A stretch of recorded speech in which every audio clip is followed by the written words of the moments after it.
Well, strengthening America's network of alliances across the Asia-Pacific has been a pillar of the Biden administration's efforts to counter an increasing assertive China. As the race to the White House draws closer, US partners in the region are bracing for a potential shakeup of these strategic blocs. Patrick Falk can explain what's at stake. Former Japanese Prime Minister Shinzo Abe formed a famous friendship with Donald Trump during the latter's time in the White House. The two bonded over golf and sumo. This was a trophy Trump presented at a tournament in Tokyo after expressing to Abe his interest in the sport. Abe's diplomacy is seen to have helped advocate Japan's interests. Still, many experts say there's a clear preference among America's allies in the Asia-Pacific over who becomes the next president. I think in terms of the predictability, definitely Harris. By contrast with Trump's America First policy, the Biden administration has taken a so-called multilateral approach, forming partnerships with regional players based on shared interests and strengthening security alliances. The US and Japan notably deepened defense cooperation through the Quad grouping, which includes India and Australia also. Fears are a second Trump presidency could rock such blocs. Japan is trying to get connected with their US allies and then also their partners in the Pacific, so that even if the US commitment becomes the less in the future, Japan can coordinate their policies and also the defense with the other countries. In a sign America's allies are fortifying ties with one another, Japan held its first trilateral gathering with South Korea and Australia last month.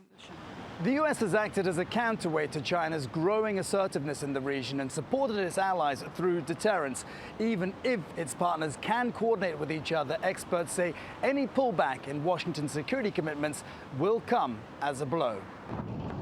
Conflict in Ukraine and the Middle East, meanwhile, has drawn Washington's focus away from the region. Critics have accused the Biden administration of disengagement with Southeast Asia, critical to America's Indo-Pacific strategy. A survey conducted this year by the Singapore-based ICS Yusof Ishak Institute found more than half of people in the region would side with China if forced to choose. Maybe the US is still the greater influence in the regions, but in terms of the trend, that's changing. Despite differences in approach, many experts agree both Harris and Trump will look to keep up pressure on China. I think US engagement with this zero-sum mentality will not help the US in terms of regaining grounds in the region. I think the US have to show that its policies on Southeast Asia is not only just a derivative of the US-China rivalries and to contain China. Without addressing that, there'll be no easy way of rebalancing regional order in America and its allies' interests. Well, let's cross to Hong Kong and bring Patrick in. Patrick, this race to the White House also coincides with a gathering of China's top legislative body in Beijing. And clearly they're watching this very closely because of the impact it may have on their country if perhaps Donald Trump wins the election. Yeah, there's absolutely no doubt they're keeping a very close eye on this. The National People's Congress is typically held towards the end of October, but it has been pushed back. There's been plenty of speculation that it's been pushed back specifically to coincide with the race to the White House. And what happens in the US could have a big bearing on what happens with policy in China. Front and center for Beijing is trying to stabilize its economy. There are big expectations that policymakers will unveil a major stimulus package. China is running out of time to get growth back on track to meet its target of 5% GDP growth for this year. Q3 GDP came in at 4.6%, and unless there is a significant pickup, economists say that it won't be able to meet its target. So Beijing is trying to make this big year-end push now.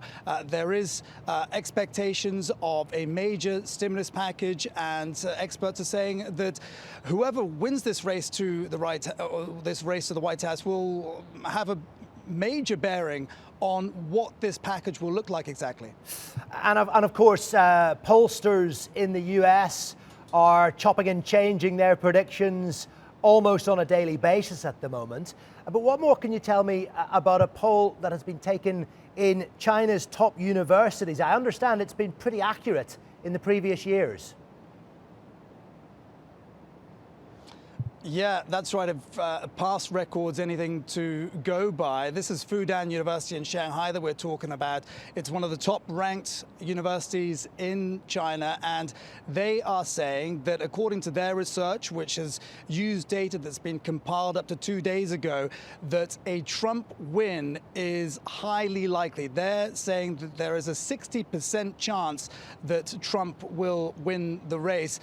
Now, in terms of accuracy, they also claim that they have accurately predicted the outcome of the 6 previous U.S. elections, as well as the 6 previous Taiwanese elections. So, you know, if that's anything to go by, then this is potentially significant. Some people might see it that way, but still hard to say which candidate exactly Beijing would prefer. As we know, many have suggested that the outcome of this race will not necessarily have a major bearing on the relationship between Beijing and Washington, and both candidates have said that they will continue with a tough line on Beijing. Okay, Patrick, thank you very much indeed. Patrick Falk there live for us in Hong Kong. Well, let's just introduce our other correspondents across the region. We have Smita Sharma standing by for us in New Delhi, Cameron Youssef in Islamabad, Frank Smith in Seoul. Let's go to Frank right now, in fact, because of course there'll be a close focus on these regional tensions around the South China Sea. Frank, given that South Korea and the US recently agreed on the cost of South Korea hosting US troops. That's correct, Aaron. They recently agreed on that, agreed on an increase. This is with the Harris administration, agreed on an increase that the cost South Korea would pay to host American troops here in the country. There is something like 28,500 US troops here on bases across the country. And under former President Donald Trump, he had sought a 5-fold increase. So there are concerns that should Trump win this election, that he's going to nullify that deal and call for another vast increase in the cost that South Korea pays the U.S. to host those American troops here.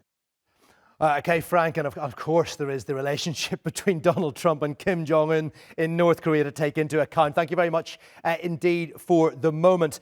Let's bring in Cameron Youssef then, live from Islamabad in Pakistan. Cameron, there's been a very close relationship over the years between America and Pakistan, certainly when they had such an involvement in Afghanistan. I know that has decreased of late. How do people in Pakistan feel about these elections? Indeed, I think. You know that Pakistan and the U.S. do have a long-standing relationship. In fact, Pakistan remained a frontline state first in the U.S. campaign against the communism, and then after the 9/11 attacks. But since the withdrawal of the U.S. forces from Afghanistan in August 2021, we have seen that there is a considerable, I think, decline as far as the relationship between the two countries are concerned. So certainly when we look at the present elections that the U.S. is having, people here are certainly divided. They feel that, of course, that whoever wins the elections in the U.S., certainly they will follow their own interests. And particularly, opinion here is divided, and certain political parties, for example, the party of former Prime Minister Imran Khan, they feel that if Trump wins, that will be good for Pakistan-US relationship. Importantly, Trump may put pressure on the current government to ensure the release of their leader, Imran Khan. But of course, critics do not agree with this. Overall, generally, Pakistan feels that relationship between the two countries should not be seen through the security and Afghanistan lens. And that is the major challenge for Pakistan to remain important in the eyes of Washington, because many people feel that after the U.S. withdrawal from Afghanistan, Pakistan has lost its importance in the eyes of Washington. So certainly Pakistan is keenly following these elections, but overall it wants to see that its interests remains protected, particularly when it comes to Pakistan's economy, because U.S. still considerably holds sway over Washington-based international financial institutions, and Pakistan feels that whoever wins the presidency and the White House will continue to support Pakistan's endeavor in reviving its economy through those IMF and other bailout programs. Cameron, thank you very much indeed for the moment, very comprehensive. Some of those issues will no doubt apply to the people of India. Smita Sharma joins us live now from New Delhi. Smita, loads to discuss. I mean, is Prime Minister Modi still a Trump man, or has he switched his allegiance? We know that Kamala Harris has history with India because her mother moved from there to the United States. So what are the key issues for Indians, and what's at stake for them in this election? Well, hello and a namaskar here from New Delhi. You're right, Kamala Harris with her roots there in southern India, in Tamil Nadu. There's a lot of excitement around these elections, of course. This time around, we have seen the BJP and Prime Minister Modi maintain a clear distance, not really endorsing any candidate, unlike in 2016 when you had seen Prime Minister Modi during that Howdy Modi event go to the extent of saying "Ab ki baar Trump Sarkar," resonating with his own, in fact, slogan back home. But for India, there are a lot of issues here, really. It's essentially about its own priorities in the Indo-Pacific as a crucial strategic partner of the United States, part of the quadrilateral security dialogue too, primarily when it comes to counterbalancing China, making sure that the US's interests in Indo-Pacific is not sort of distracted because of the various conflicts, the kind of strategic balancing act that India has been doing, whether it's between Iran and Israel or with Russia. That is another key point, because depending on whether it's a Trump presidency, and if Trump does manage to end the Russia-Ukraine war in some sort of a manner, will that reduce the sort of pressure on India going forward when it comes to its own relationship with Moscow and Prime Minister Modi's relationship with President Putin? If it's Kamala Harris who comes into White House, there will be more of the same, perhaps a continuity from the Biden administration. There's the issue of economics, a key issue for India. India has had differences with President Trump in the past, particularly on the issue of trade and tariffs. And there is expected to be a lot more pressure on India to open up its trade valves, to sort of liberalize its economic policies. If Trump comes into power, he is known as a transactional man, of course. Also, importantly, I think what affects the whole world, his unpredictability, if he comes back. So for India, really, from the strategic choices to the issues of immigration, a lot of key stakes there as far as the elections are concerned. Smita, thank you very much indeed for the moment. Smita Sharma there, live for us from New Delhi. Well, we'll continue on this story, get some further analysis. We're joined by Graham Ong-Webb, Research Fellow at the S. Rajaratnam School of International Studies. Graham, thank you very much indeed for your time. Welcome to the programme. Goodness me, a lot of ground covered there in the last 5 minutes with Pakistan, India, China, well, North Korea thrown in there as well. Probably the South China Sea, perhaps the best place to start with you and the impact of a change in administration in the White House. We know that Joe Biden has been very supportive of Taiwan's safety and sovereignty. How do you think that would change if, for example, Donald Trump wins this election? Thank you for having me on the show. I think we're clearly living in interesting times as we are on the cusp of the next US general elections. I would say with regard to the Taiwan issue, one thing is quite clear, it has been clear for some time, is that on both sides of the aisle, Republicans and Democrats are generally united on the position of China, and in particular where Taiwan sits and all of that. So I think we're going to see generally a consistent position on the United States' support for Taiwan. Maybe perhaps if Trump were to win the elections, I think he would be slightly more severe in his approach and in his rhetoric